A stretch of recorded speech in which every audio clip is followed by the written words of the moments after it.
Today at Manchester Theatres, I am here with the lovely Jessie Elland. Now, Jessie is touring in 101 Dalmatians, the musical, and we are lucky enough to have it coming to the Palace Theatre Manchester from the 30th of July.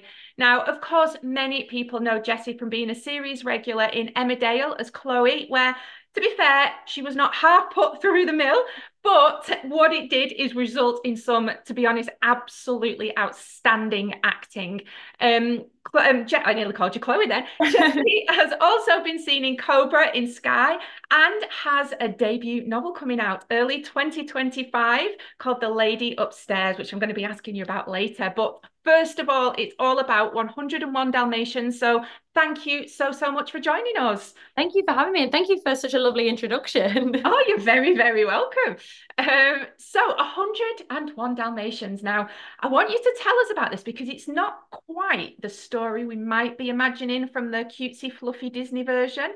A bit more modern with Cruella and things going on, isn't there? So tell us about your version of the musical.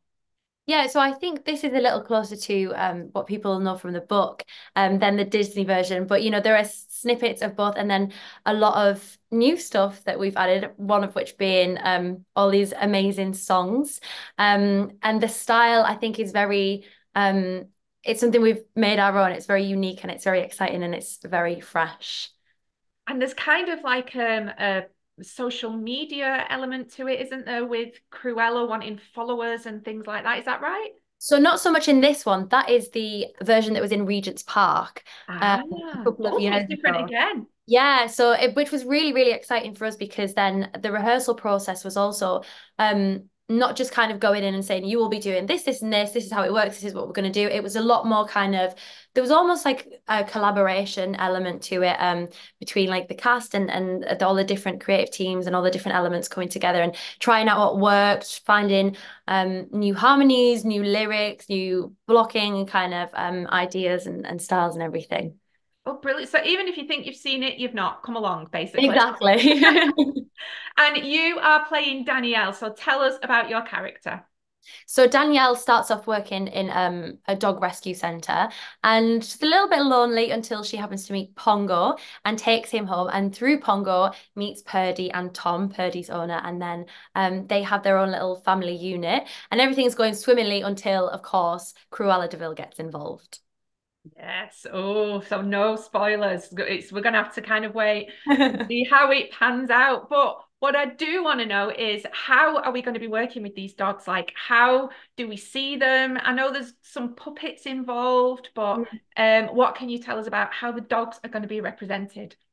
I think the best way to describe it is in a very magical way because Oh, it is so it is like magic, the work that the guys do, that the puppeteers do, to bring these puppets to life. It is incredible. It's so magical. So yeah, like you say, it's a lot of puppetry, both with dogs and cats and some other elements that I won't spoil for you as well. And it's really incredible to watch, even, from the wings, having seen it, God, like 15 million times by now, just watching them, even when they're not kind of speaking or singing, that you see the puppets like breathing. It's incredible. So yeah, it's mostly puppetry, but there might be a few surprises in store as well. exciting. And with us being a nation of dog lovers, and obviously, it being about dogs, Mhm. have the cast and crew been allowed to bring dogs in at any point to the rehearsals or anything like? Have you been surrounded by them, or has it kind of been like, do you know what? No, we've got 101, that's enough. We've actually met a few dogs. The other day we met a lot of guide dogs, which was really lovely. Oh, So they were puppies in training actually, which was so cute. And funnily enough, where we were rehearsing, it was at the English National Ballet, and it was right opposite. I think it was like a dog grooming or a doggy daycare oh. partnering. So we would see every day past the window this like all range of different breeds of dogs, and so that was really great. That was really fun. And you've had so much going on with this show. Like you've talked about the reworks, and then you've got dogs and puppets and new music and all of this. And then the Cruellas. You've got two different Cruellas. You've got Kym Marsh and Faye Tozer. So rehearsal wise, how do they kind of work together, or do you have to kind of work it separate for when one's stepping out and one's stepping in? How does it work? So we did a big bulk of rehearsals with Kym because obviously Kym did the first few shows. And then Faye came in later and we rehearsed her in a little bit later on. And it's been so exciting. And so they're both so brilliant. And it's really great to work with them both and see all the different elements of Cruella that they bring out.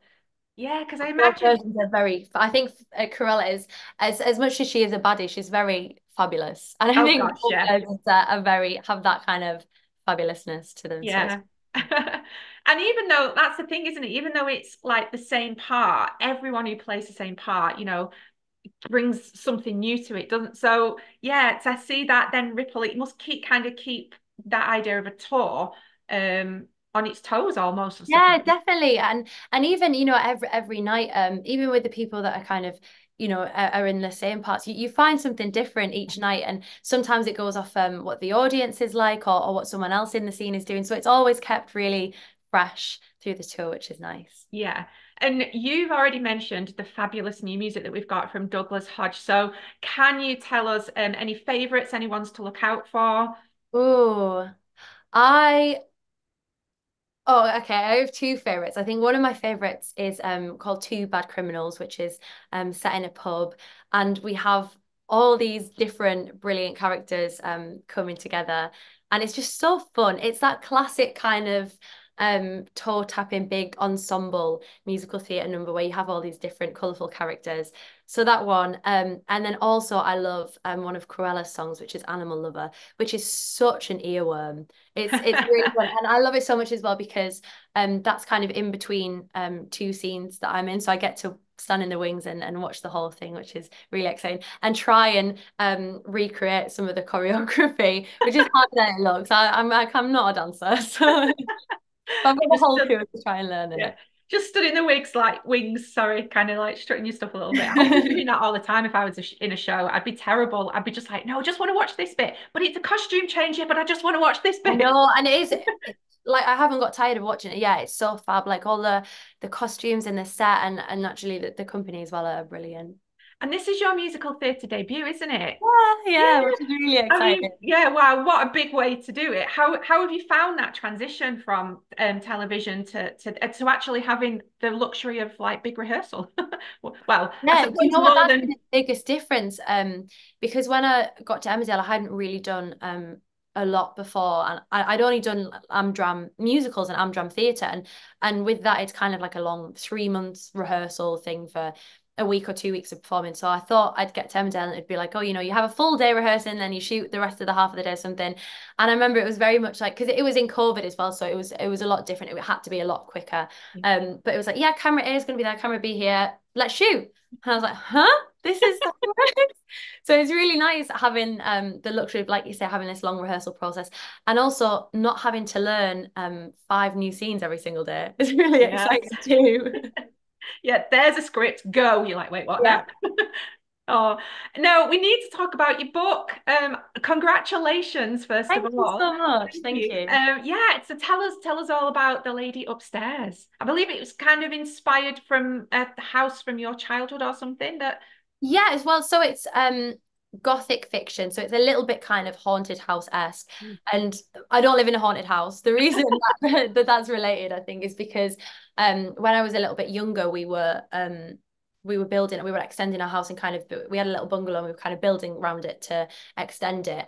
And being younger and having a hyperactive imagination, I used to tell my sister stories about the house we were building was actually going to become like a haunted house, and it was this kind of like a scary cursed house we were building.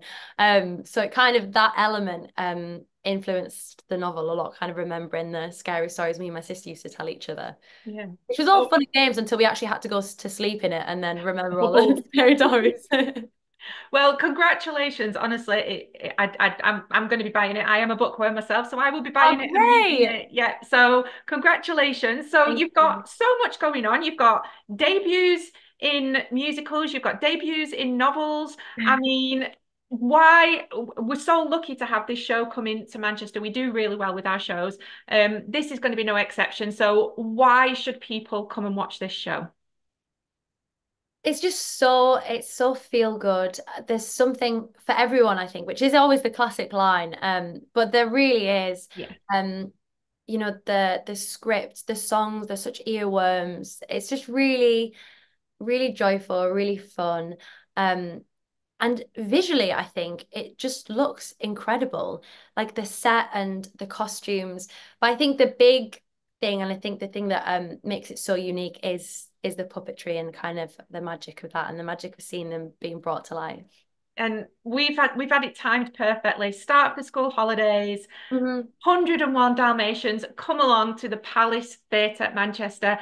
You can see Chloe. Oh, I've done it again. Sorry. We It's can fine. I'm see used to it. I'll respond to Chloe or Jessie now. you can see Jessie there along with a fantastic cast. It's going to be there from the 30th of July.